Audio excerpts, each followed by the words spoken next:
Ang Christmas sa Pinas ay higit pa sa isang selebrasyon. Isa itong buhay na tradisyong nagpapakita ng ating pagkakakilanlan. Sa gitna ng manggarmong dekorasyon at maiinit na yakap, natatangi ang papel ng pagkain. Mula sa hamon at keso de bola hanggang sa bibingka at puto bumbong na nagbibigay buhay sa ating mga besperas at salo-salo. Habang sinusundan natin ang bawat mesa, bawat kwento at bawat tradisyong nag-uugnay sa ating kultura, susulyapan natin kung paano ginagawa ng mga Pilipino ang Pasko na mas masaya, mas makulay at mas makahulugan.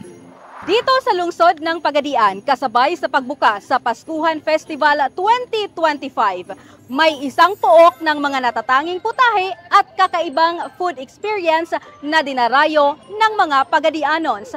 Mga kasama at mga idol, sama-sama nating tuklasin ang bawat linya ng mga masasarap na pagkain dito sa Pagadian Food Street. Ang Pagadian Food Street ay bahagi ng selebrasyon sa Paskuhan Festival 2025 sa lungsod ng Pagadian, ang tinataguriang Little Hong Kong of the South. Sa lugar na ito, mai-enjoy mo ang mga iba't ibang hanay ng pagkain mula sa mga lokal na pagkaing Filipino tulad ng lechon, liempo, mga manok, kakanin at dudol na isang delicacy na gawang Muslim, at mga street foods tulad ng isaw at barbecue, kwek-kwek, ice cream, hanggang sa mga international na panglasa gaya ng Indian kebab at curry, bubble tea, pizza at marami pang iba. Hindi lamang ito pagkain, ito ay sumisimbolo sa kultura ng bawat Pagadianons, ang pagiging masayahin at may pagkakaisa.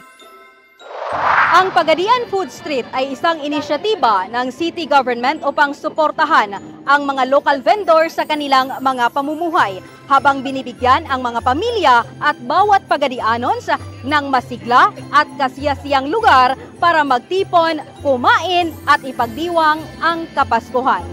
Kasama mo sa RMN Pagadian para sa RMN Christmas sa Pinas, Radyoman Mar Alawan Tatak, RMN.